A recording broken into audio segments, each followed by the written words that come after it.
Bonjour à tous. Et rebonjour à tous ceux qui étaient là hier. Moi, je suis du même avis que Jean-Pascal. C'était une journée merveilleuse. L'accueil à Bécomo était parmi les accueils les plus chaleureux qu'on a reçus. La chaleur humaine hier dans la salle était merveilleux. Puis le temps de fraternité chez les Bérestes autour de la table est les plus agréables. On a eu une fin de semaine merveilleuse. Ce matin, le titre de notre prédication, c'est « Si vous pardonnez ». Si vous pardonnez.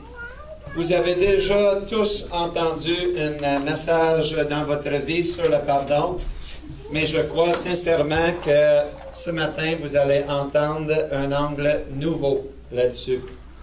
La question pourrait se poser présentement, est-ce que le message de ce matin, c'est la continuation de la conférence d'hier? Et la réponse à cette question, c'est oui puis non. Oui puis non. Oui, parce que le pardon est un élément absolument central dans chaque mariage, absolument essentiel pour avoir un mariage épanoui. Et donc, dans ce sens, on pourrait dire, oui, c'est une continuation. Mais non, dans le sens que le pardon est nécessaire dans toute relation interpersonnelle et dans toute vie. Et ce n'était pas nécessaire d'être présent hier à la conférence pour bénéficier pleinement du message de ce matin. Si vous pardonnez. C'est basé sur deux textes dans l'Évangile de Matthieu et quelques autres textes qu'on va voir dans les deux parties ce matin, présentement, et ensuite dans le deuxième temps. Si je vous posais la question pour débuter ce matin, quelle est la dimension de la vie chrétienne qui est la plus difficile pour vous à mettre en pratique?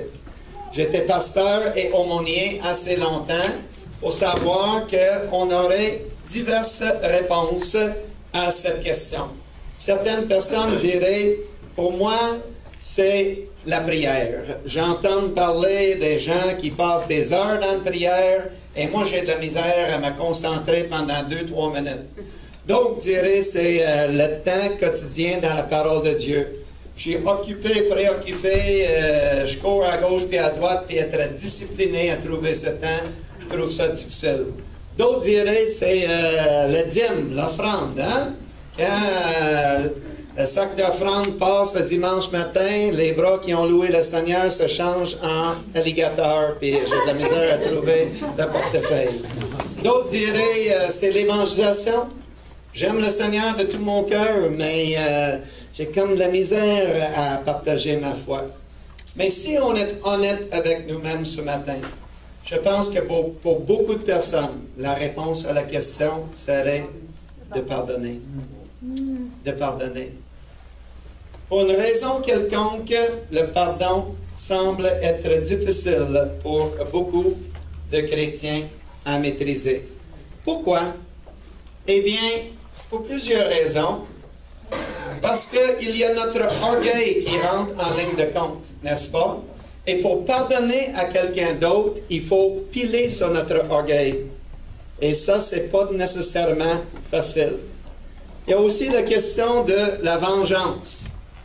Voyez-vous, quand quelqu'un nous a offensés, surtout quand il y a une blessure émotionnelle qui est infligée, il y a un coin de notre cœur qui veut se venger. Vous ne dites pas votre cœur, mais le mien.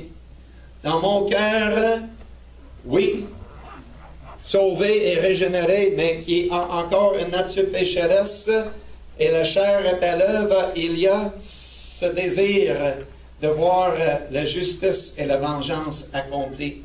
Il y a aussi la douleur émotionnelle que j'ai mentionnée tantôt.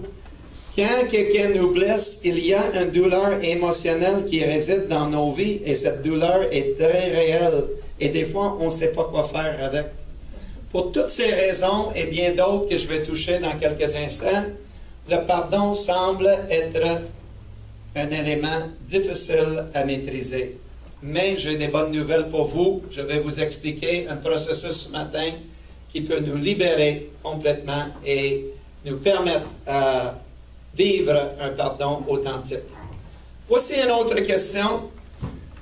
En québécois, on appelle ça une question bonbon. Ça veut dire c'est bien facile, mais j'ai besoin de la chorale de l'église de Bécomo pour répondre à cette question pour moi. Donc, sur 3, vous allez tous répondre ensemble. Donc, la question est, est-ce que Dieu nous pardonne? 1, 2, 3. Oui. Bien sûr. En effet, je crois que le pardon est le thème central de la parole de Dieu, du début jusqu'à la fin. On pourrait avoir un débat là-dessus. D'autres diraient, non, c'est l'amour de Dieu. D'autres diraient, c'est la grâce de Dieu. Mais de toute façon, c'est tous des cousins. OK? Mais moi, je pense que le pardon, c'est le thème central de la parole de Dieu, du début jusqu'à la fin. Dans Genèse chapitre 3, tout de suite après le péché d'Adam et Ève dans le jardin, Dieu s'adresse au serpent et il dit, je vais mettre l'hostilité entre toi et la descendance de la femme. Tu lui mordras le talon, mais il va t'écraser la tête. Et direct là, il y a une promesse du Dieu éternel qu'un rédempteur, un Messie, un sauveur va venir pour écraser la tête et libérer le peuple, le pardon. Ensuite, dans tout l'Ancien Testament, nous avons un système de sacrifice très élaboré pour le pardon des péchés avec le sang des animaux qui coulent, les boucs, des taureaux, etc.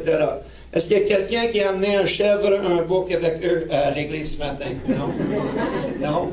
Parce que plusieurs chapitres plus tard, et bien des années plus tard, Jean le Baptiste a dit, voici l'agneau de Dieu qui ôte le péché de l'humanité. 3 ans plus tard, sur la croix, Jésus a dit, tout est accompli. Tout est accompli. La mission de rédemption est complétée, le pardon est disponible, le voile est déchiré. Ensuite, dans 2 Corinthiens, chapitre 5, verset 18, Paul dit, Dieu était en Christ, réconciliant le monde avec lui-même. Du début, Genèse, jusqu'à la fin, je crois que le pardon est le thème central de la parole de Dieu. Donc, bravo, vous avez eu la bonne réponse. Maintenant, une deuxième question.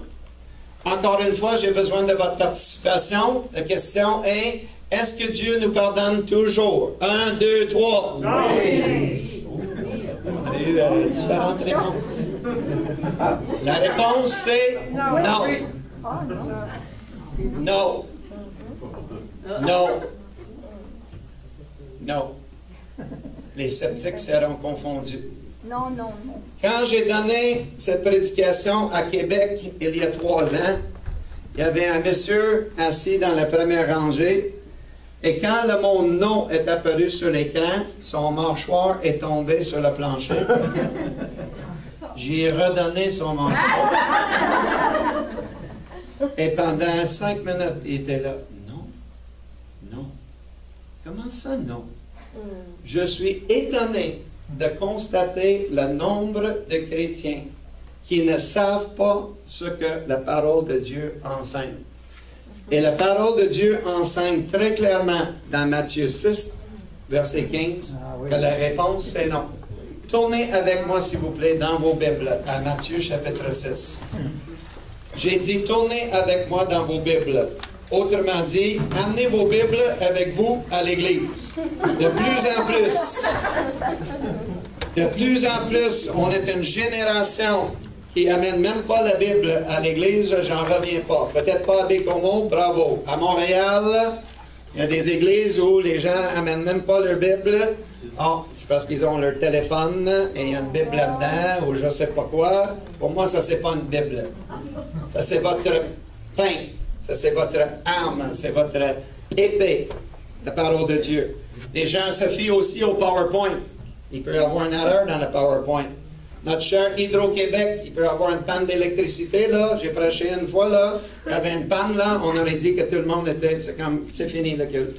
On n'a plus d'électricité. Amenez vos Bibles avec vous et suivez avec moi quand on étudie ces passages ensemble. Donc, Matthieu chapitre 6, je vous place dans le contexte. On est dans le milieu de 3 chapitres qu'on appelle le Sermon sur la montagne, Matthieu 5, 6 et 7. C'est le plus long et le plus magistral des discours de Jésus. Un enseignement extrêmement pratique sur comment vivre. Et au milieu de cet enseignement-là, au chapitre 6, en réponse à une question que les disciples ont posée ailleurs, « Seigneur, montre-nous comment prier. » Jésus a dit, « D'accord, vous devez prier ainsi. Notre Père qui es aux cieux, que ton nom soit sanctifié, que ton règne vienne, etc. » Et là, à la fin de cet enseignement, au verset 14, Jésus dit, « En effet, si vous pardonnez aux autres leurs fautes, votre Père céleste vous pardonnera aussi. » Est-ce que vous pouvez dire Amen? Amen. Amen. Tous les chrétiens aiment le verset 14. Parfait. On pourrait finir là, Jerry. On pourrait aller à la maison maintenant. Puis il y aura des places disponibles pour le brunch dans les restaurants. C'est fantastique. On aime ça, le verset 14. Mais ça ne finit pas là. Au verset 15, Jésus dit ceci. « Mais si vous ne pardonnez pas aux hommes, votre Père ne vous pardonnera pas non plus vos fautes. » Est-ce que c'est ça que ça dit dans vos Bibles? Oui. Est-ce que j'ai rajouté quelque chose? Non. Est-ce que j'ai enlevé quelque chose? Non. C'est exactement ce que Jésus a dit. Mais si vous ne pardonnez pas aux hommes, votre Père ne vous pardonnera pas non plus vos fautes. Si. Si. 2 petites lettres. Si. Moi, je suis un anglophone. J'ai appris le français comme adulte ici.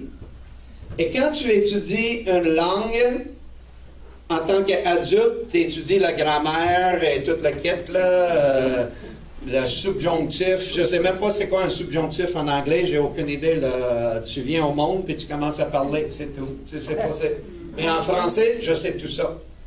Mais si je m'en rappelle bien, le mot « si », c'est un mot conditionnel, n'est-ce pas? Oui. Si. Si votre police d'assurance est payée et en bonne et due forme au moment de l'accident, nous allons vous donner un chèque pour vous dédommager. Mais si votre police n'est pas payée ou vous n'avez pas d'assurance, mais devinez quoi? Zéro. Ni. Arrange-toi avec tes troubles. Si vous avez complété vos études d'école secondaire, nous allons vous donner tel salaire. Mais si vous n'avez pas complété vos études, vous allez avoir un salaire inférieur. N'est-ce pas? Si. Et Jésus dit, si vous ne pardonnez pas aux hommes, votre Père ne vous pardonnerait pas non plus vos fautes. Qu'est-ce que ça veut dire? On pourrait ce matin dire, mais, wow! Est-ce que ça veut dire que je ne suis pas sauvé, que je peux perdre mon salut? Qu'est-ce que... Je ne rentrerai pas là-dedans ce matin. Ce que ça veut dire au minimum, ça veut dire que si vous ne pardonnez pas aux autres, que votre vie chrétienne est handicapée, que vous êtes enchaîné et qu'il y a zéro de puissance et de liberté dans votre vie, ça c'est sûr. Maintenant, les gens avec lesquels j'étais à l'université à Winnipeg, un gang d'agnostiques qui se moquaient de la Bible, j'étais dans un cours d'études religieuses, je pensais que je pourrais peut-être apprendre quelque chose, mais c'était un gang de libéraux là, qui disaient n'importe quoi avec la parole de Dieu. Là. Eux autres, ils auraient dit, ben, tu vois, ça c'est juste un verset, puis peut-être la journée que Jésus a donné le sermon sur la montagne, il y avait beaucoup de vent cette journée-là, puis que Matthieu, il a mal compris ce que Jésus voulait dire, puis c'est n'importe quoi. Mais c'est pas un verset. C'est partout dans la parole de Dieu que Dieu souligne cette même vérité. Venez avec moi rapidement pour un seul vol. Marc chapitre 11. On tourne Juste dans le livre à côté, le deuxième évangile, Marc chapitre 11. Ça dit, au verset 25, « Quand vous priez, si vous avez quoi que ce soit contre quelqu'un, pardonnez-lui, afin que votre Père céleste vous pardonne vos fautes. » Autrement dit, le pardon est un prérequis pour que le Père nous pardonne. Si vous avez quoi que ce soit contre quelqu'un, pardonnez-lui afin que votre Père céleste vous pardonne vos fautes. Quand vous priez, savez-vous ce que ça veut dire en pratico-pratique? Ça veut dire que si vous venez ici à l'église dimanche matin et vous chantez « Venez le célébrer, son grand amour, venez le chanter, oh que jaillit mon beau-frère. » Excuse-moi d'avoir la renée de chant pendant quelques secondes. Là. Que Dieu n'entende pas nos louanges. Il n'entend pas nos louanges. Et il dit, va, baisse tes mains, arrête de chanter, va pardonner à l'autre personne. Purifie ton cœur, puis ensuite reviens ici me louer avec un cœur pur. C'est intéressant. Si vous avez quoi que ce soit contre quelqu'un, j'ai dit hier que des fois on complique la vie avec les termes grecs et tout ça, là, mais je vais vous expliquer en grec ce que ça veut dire quoi que ce soit. Savez-vous ce que ça veut dire en grec quoi que ce soit? Ça veut dire quoi que ce soit! N'importe quoi! N'importe quoi! Si vous avez n'importe quoi contre quelqu'un d'autre, pardonnez-lui, afin que votre Père céleste vous pardonne aussi vos fautes. Ensuite, Matthieu, chapitre 18. On retourne dans Matthieu, quelques instants, chapitre 18. Ce passage-là, des versets 21 au verset 35, c'est une parabole. C'est ma parabole préférée dans toute la parole de Dieu. Quand j'étais un jeune chrétien, un monsieur plus âgé, il m'a dit, on n'est pas supposé d'avoir des passages préférés dans la parole de Dieu. J'étais tout étonné, j'ai dit, oh non, pourquoi? Il a dit, parce que c'est toute la parole de Dieu, puis il faut l'aimer toute pareille, là. J'ai dit, ouais? As-tu des versets préférés en Lévitique, toi? Il a dit, non. J'ai dit, moi non plus. Moi, j'ai des versets préférés.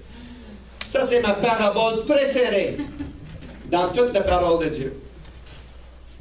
Jésus a donné cette parabole en réponse, encore une fois, à une question qui était posée par les disciples. Et c'est marqué ici dans le texte, au verset 21, que c'est Pierre qui a posé la question. Pauvre Pierre. Hein? Pierre, n'ayant rien à dire, a dit. Ça, c'est la description de sa vie. Toute sa vie. Pierre, n'ayant rien à dire, a dit.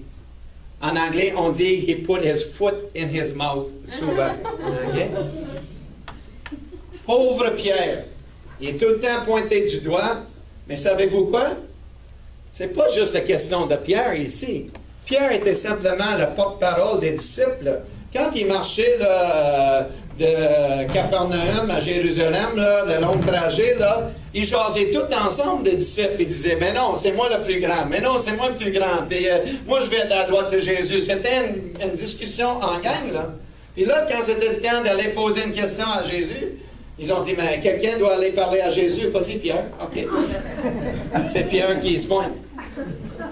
Mais sachez que Pierre, il est le porte-parole des disciples ici. Et il pose une question à Jésus.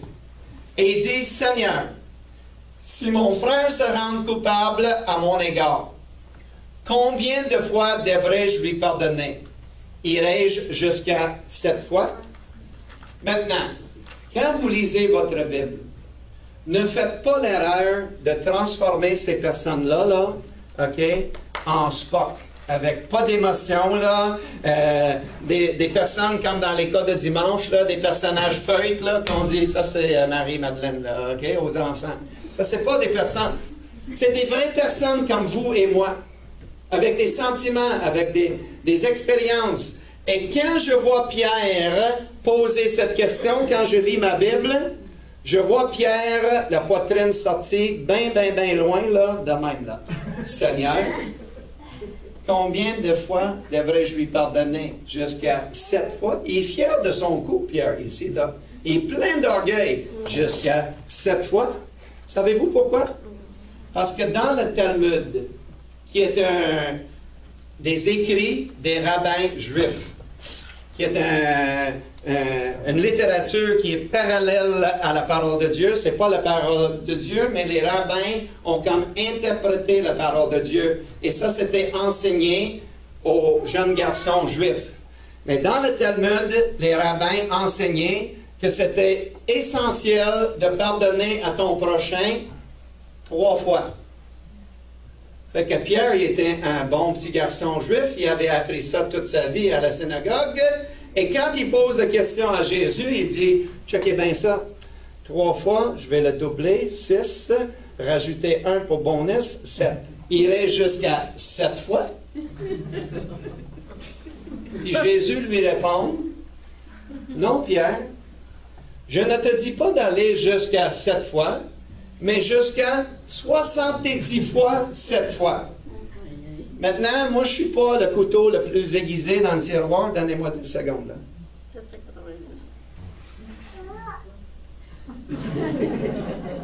490. Pas pire, hein? 490. 490 fois, Pierre. Qu'est-ce que Jésus est en train de dire à Pierre par sa réponse? Est-ce que ça veut dire de pardonner à ton prochain 490 fois et le 491e, pow, dans le kisseur? Non. Non. Il est en train de dire, Pierre, toutes les fois, toujours. Il a mis le chiffre tellement haut, tellement exagéré que ça voulait dire, on ne peut plus compter. Il faut pardonner chaque fois. Et après la réponse à la question de Pierre, s'ensuit la parabole. On ne va pas le lire ce matin, mais je vais l'interpréter pour vous en termes de 2015. Parce que dans votre Bible, vous allez voir dans la parabole les termes comme drachma, talent, denari, puis on ne sait pas c'est quoi de nos jours. Je vais le faire pour vous. Il y avait un roi qui a décidé un jour de régler les comptes avec toutes les personnes dans son royaume. Et il appelle une personne en sa présence, une personne qui avait une dette envers lui de 5 millions de dollars.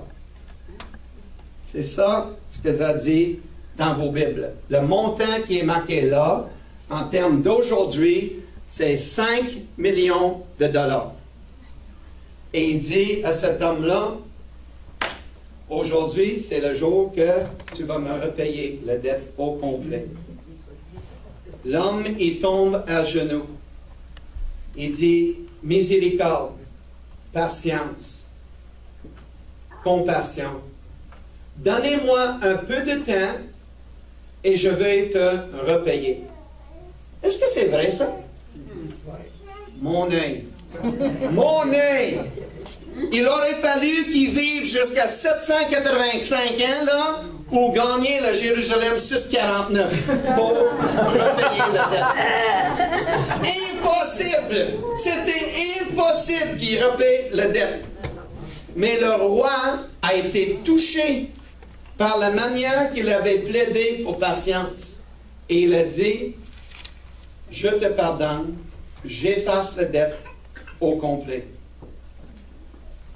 L'homme a dit, pardon? Peux-tu répéter ça? J'ai cru comprendre que tu m'as dit que tu allais effacer la dette au complet. C'est vrai. J'efface la dette au complet. Je te pardonne. Woo! Oh, happy day! Wow! Oh, happy day! Wow! Incroyable! d'être pardonné comme ça. Il s'en va chez lui en dansant. Wow! Puis en chemin, il rencontre quelqu'un qui lui doit 5 $. 5 $. Et il dit, tu vas me repayer immédiatement. L'homme tombe à genoux. Il dit, miséricorde, patience, compassion. Les mêmes paroles qu'il vient de prononcer au roi.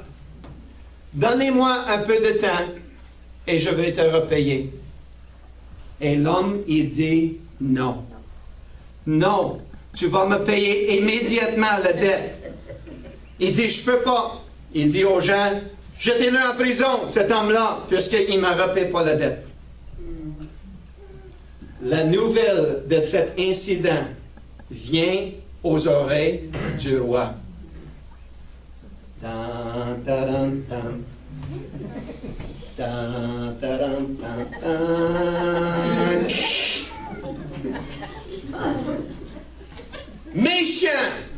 Méchant serviteur, je t'ai pardonné une dette de 5 millions de $. Et tu ne peux pas trouver dans ton cœur de pardonner à ton prochain 5 $? Que cet homme périsse, lui, sa femme, ses enfants, immédiatement.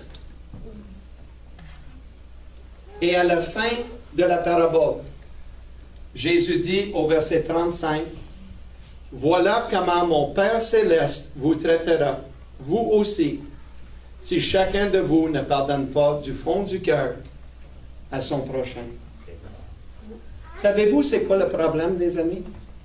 Le problème, c'est que dans notre tête, nous avons une dette de 5 $ envers Dieu et les autres ont une dette de 5 millions envers nous.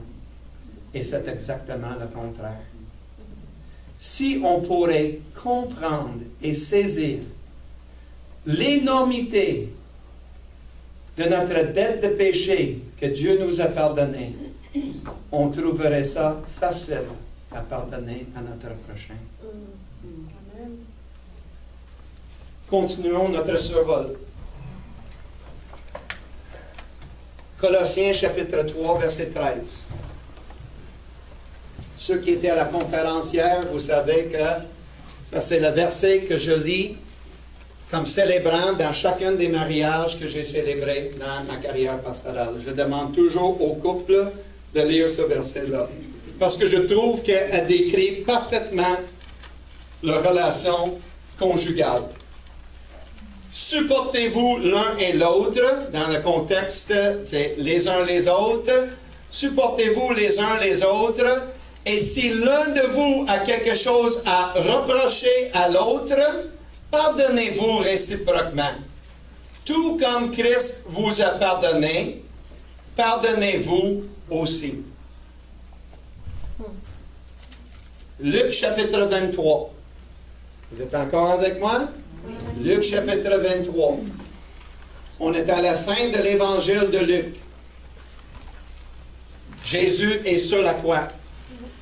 Et parmi les 7 déclarations que Jésus a prononcées sur la croix, on retrouve ces paroles-là. Il dit, « Père, pardonne-leur, car ils ne savent pas ce qu'ils font. » Voici une question intéressante. De qui est-ce que Jésus parlait quand il a dit ça? Intéressant, hein? Il parlait certainement des soldats qui viennent tout juste de clouer ses mains et ses pieds, n'est-ce pas? Oui. Il parlait des étrangers qui ont passé là cette journée-là, à Jérusalem. Ils ne savaient même pas qui il était. Ils ont lu un écriteau en haut de la croix. Ils ont vu un homme en train d'être crucifié, puis ils ont craché sur lui. Il parlait certainement des pharisiens qui se tenaient là et se moquaient de lui.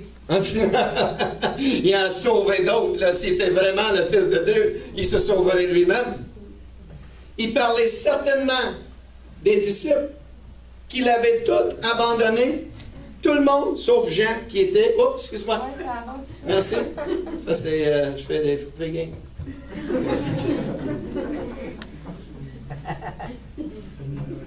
Il parlait certainement des disciples qu'il avait tout abandonné, sauf Jean qui était au pied de la croix. Il parlait certainement de vous et de moi.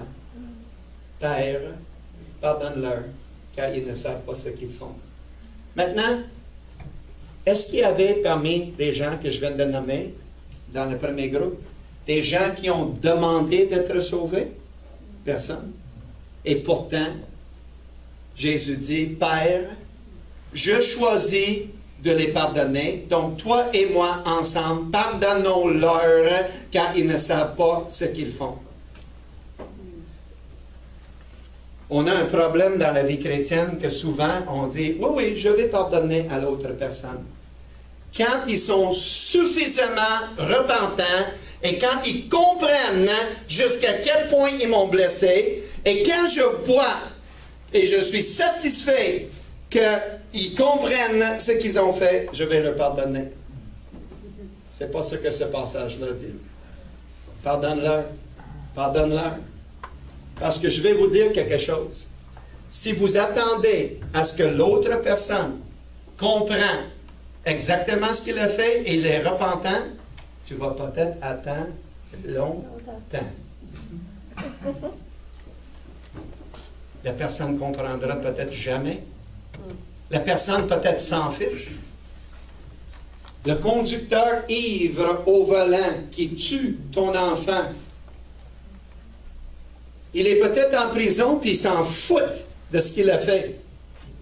Mais si tu ne pardonnes pas à cette personne-là, savez-vous c'est qui est en prison? C'est toi qui es en prison. Par la haine et l'amertume qui va nous manger et ronger. Savez-vous quoi? Le pardon est essentiellement pour nous. Le pardon est pour nous. Le pardon nous libère. Le pardon et la réconciliation sont deux choses différentes, mais dans la tête de beaucoup de chrétiens, c'est la même chose. Et dans la deuxième partie ce matin, je vais vous expliquer la différence entre le pardon et la réconciliation. On continue avec le dernier passage dans notre survol. Matthieu chapitre 6. Donc, on retourne exactement où nous avons commencé. Dans Matthieu chapitre 6. Tantôt, on a lu des versets 14 et 15. On va reculer de quelques versets. Au verset 12, dans le milieu de cet enseignement de Jésus, il a dit à ses disciples de prier ainsi, « Et pardonne-nous nos offenses, comme nous pardonnons à ceux qui nous ont offensés. » Savez-vous quoi? J'ai prononcé ces paroles-là dans ma jeunesse à Winnipeg. Vous êtes prêts? Des milliers de fois. Wow, wow, wow, capitaine bonhomme, là. Des milliers de fois. Mais en anglais, Esther. Hein? En anglais. J'allais à la messe 6 jours par semaine, de l'âge de 5 ans jusqu'à l'âge de 17 ans. J'étais supposé de devenir un prêtre. J'étais un catholique plus que catholique. Et j'ai prononcé ces paroles plus de 1000 fois, des milliers de fois, sans jamais comprendre ce que je disais. Jamais. Et quand je suis venu ici, puis j'apprenais le français, et je l'apprenais avec la grammaire, j'étais comme saisi par le mot « comme ».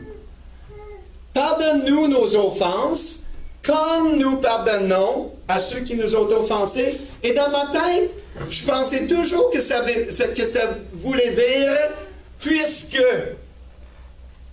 Pardonne-nous nos offenses, étant donné que nous pardonnons aux autres. Et c'est pas ça que ça veut dire. Ça veut dire comme, de la même manière que. Et Jésus dit au verset 14, c'est exactement ce que je vais faire.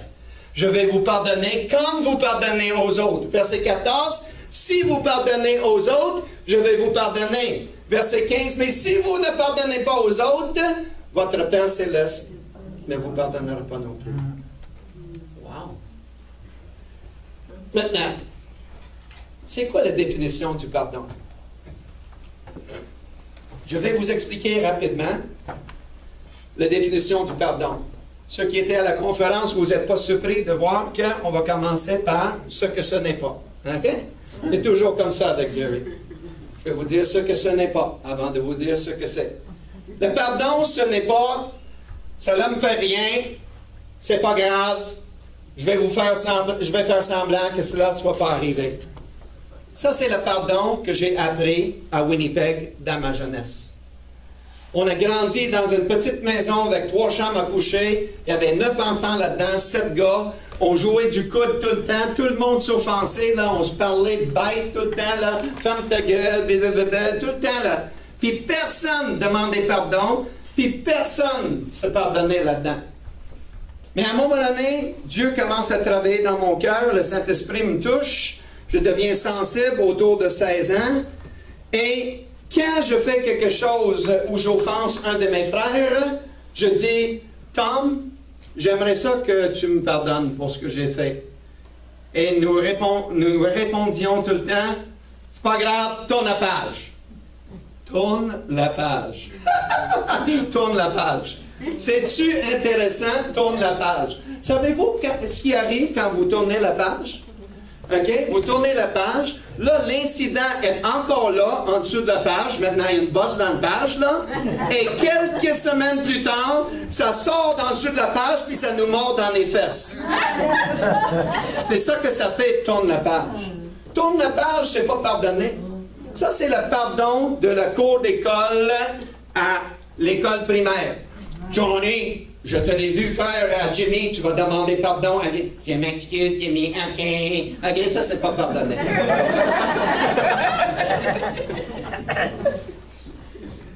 Le vrai pardon, ou la réalité plutôt, c'est que cela m'a dérangé, ce que tu m'as fait. C'était grave.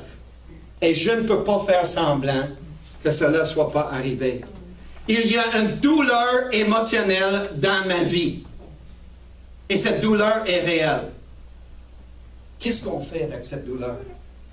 Les amis, savez-vous c'est où la douleur quand les personnes nous offensent? La douleur est dans nos tripes. C'est là que ça réside, dans nos tripes. Cathy et moi, on est allés en Israël en 2011. Et j'ai découvert rapidement que le peuple juif, les Hébreux, c'est un peuple très émotionnel. Ils louent avec leur tripes, ils vivent avec leur tripes, ils s'aiment avec leur tripes. C'est dans les tripes. Et savez-vous quoi? Dans nos Bibles, chaque fois que vous lisez le mot cœur, c'est une très mauvaise traduction. OK? On dit que nos émotions sont dans notre cœur. Regardez ça là. Est-ce que tes émotions sont là-dedans? Pas en tout. C'est un bout de champ là, qui pompe du sang. Il n'y a pas d'émotion là-dedans. Là. Nos émotions là, sont dans nos tripes. Pour les Hébreux, c'est là. Lisez les psaumes, et vous allez voir des tripes. OK? Seigneur, jusqu'à quand? Jusqu'à quand est-ce que tu vas rester silencieux devant mes cris? Ça, c'est des tripes qui parlent. Seigneur, je me garde pur en vain et mes ennemis prospèrent. Seigneur, mes ennemis, j'aimerais que tu les casses les dents. Ah! Casse les dents? La première fois que j'ai lu ça dans la Bible, j'ai fait « Oh, casse les dents! » Ça vient des tripes. Parce que nos émotions sont ici. Et la douleur est réelle et la douleur est là. J'ai une nouvelle pour vous. Ça veut dire qu'on se trompe royalement pour Saint-Valentin. On ne devrait pas s'envoyer des cœurs, on devrait s'envoyer des intestins.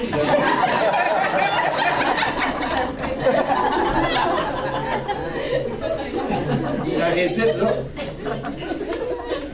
Et les médecins du monde, les médecins non chrétiens, ils savent tous que si vous gardez l'amertume et la haine et la douleur dans vos tripes, ça va vous tuer.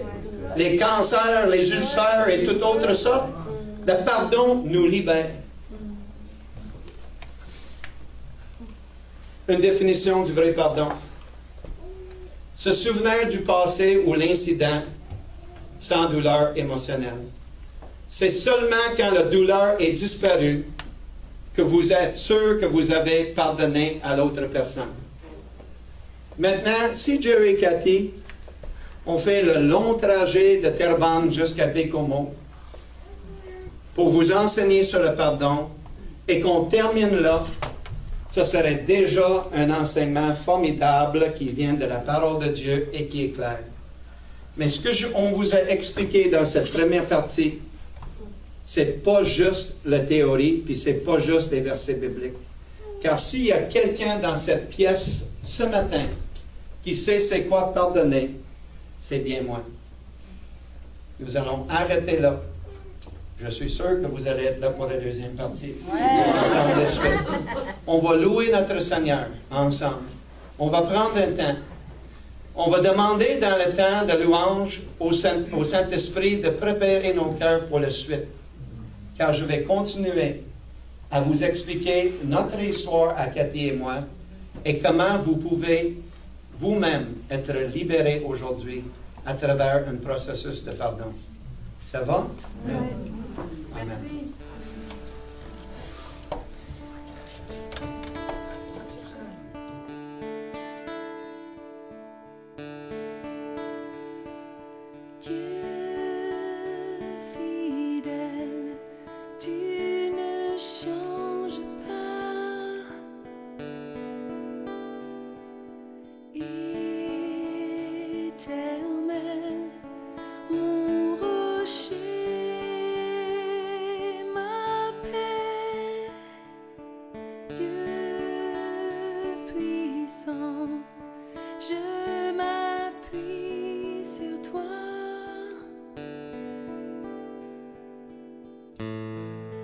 Et je crie vers toi.